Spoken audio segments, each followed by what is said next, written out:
Following on right principles and methods come true actions. One who is striving to grasp true principles and work with sound methods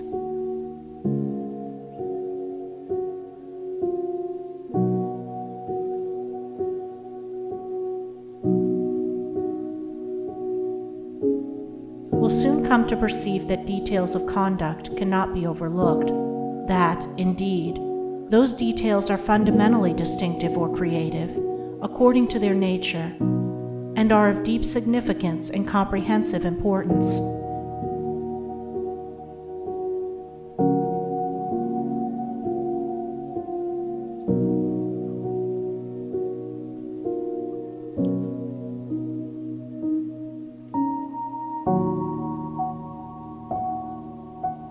And this perception and knowledge of the nature and power of passing actions will gradually open and grow within him as an added vision, a new revelation.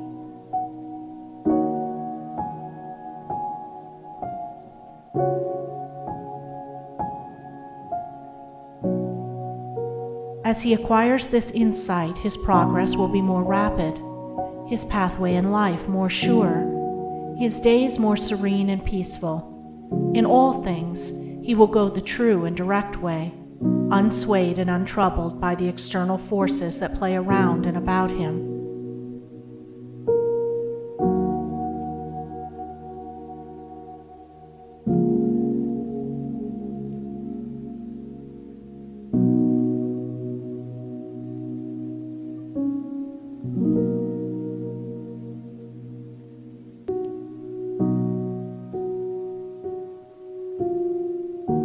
Not that he will be indifferent to the welfare and happiness of those about him, that is quite another thing, but he will be indifferent to their opinions, to their ignorance, to their ungoverned passions. By true actions, indeed, is meant acting rightly towards others, and the right doer knows that his actions, in accordance with truth, are but for the happiness of those about him.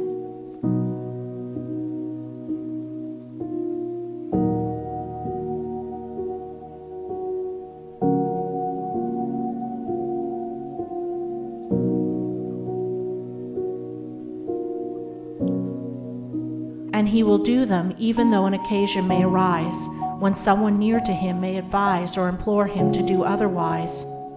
True actions may easily be distinguished from false by all who wish so to distinguish, in order that they may avoid false action and adopt true.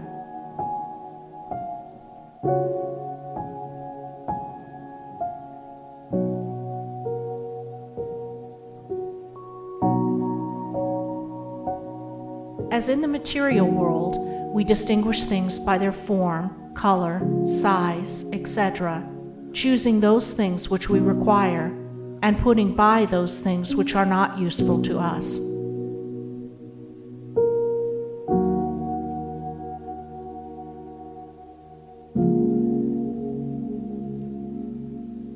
So in the spiritual world of deeds, we can distinguish between those that are bad and those that are good by their nature, their aim, and their effect, and can choose and adopt those that are good and ignore those that are bad.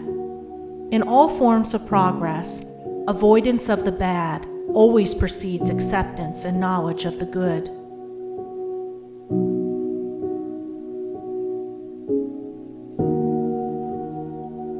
Just as a child at school learns to do its lessons right by having repeatedly pointed out to it how it has done them wrong, if one does not know what is wrong and how to avoid it, how can he know what is right and how to practice it?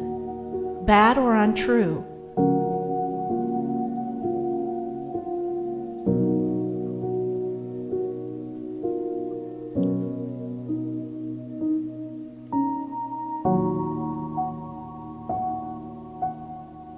Actions are those that spring from a consideration of one's own happiness only, and ignore the happiness of others, that arise in violent disturbances of the mind and unlawful desires, or that call for concealment in order to avoid undesirable complications.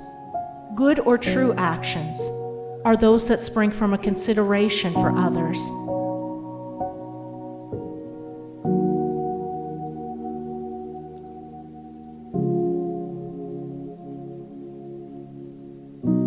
that may arise in calm reason and harmonious thought framed on moral principles, or that will not involve the doer in shameful consequences if brought into the full light of day.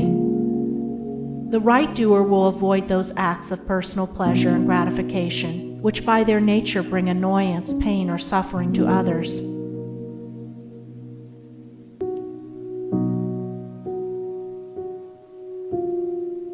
No matter how insignificant those actions may appear to be, he will begin by putting away these. He will gain a knowledge of the unselfish and true by first sacrificing the selfish and untrue. He will learn not to speak or act in anger, or envy, or resentment, but will study how to control his mind, and will restore it to calmness before acting. And most important of all, he will avoid, as he would the drinking of deadly poison, those acts of trickery, deceit, double-dealing.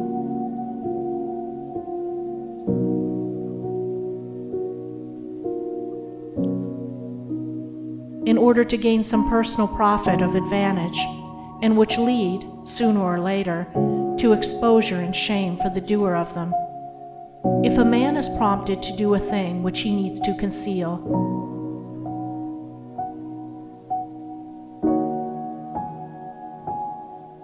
and which he would not lawfully and frankly defend if it were examined of witness, he should know by that it is a wrong act, and therefore to be abandoned without a further moment's consideration.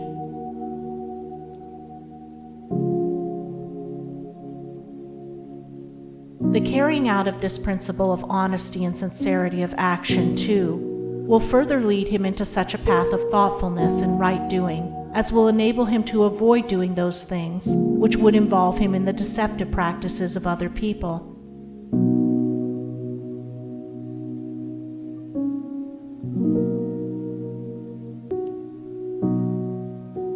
Before signing papers, or entering into verbal or written agreements, or engaging himself to others in any way at their request, particularly if they be strangers, he will first inquire into the nature of the work or undertaking, and so, enlightened, he will know exactly what to do, and will be fully aware of the import of his action. To the right doer, thoughtlessness is a crime.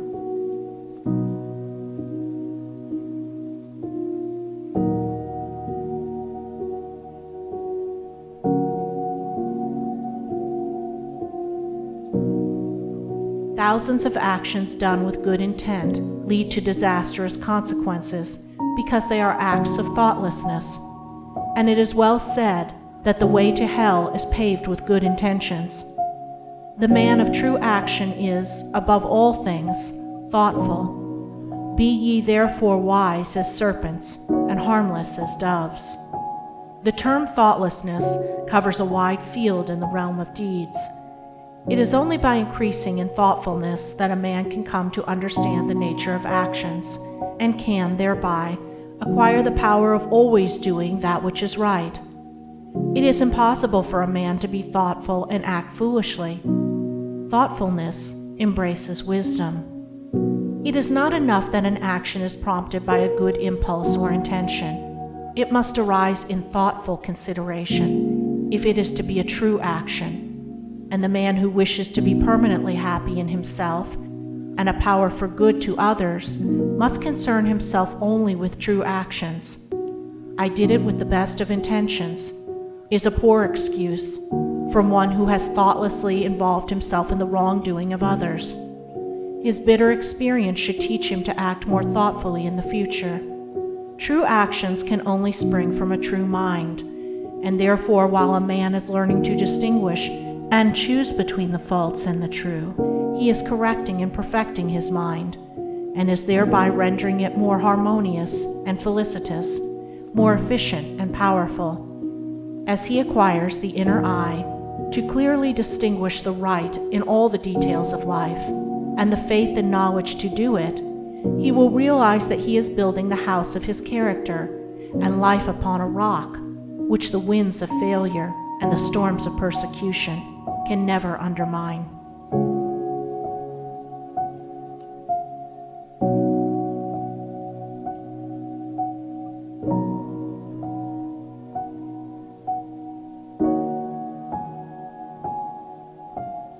you.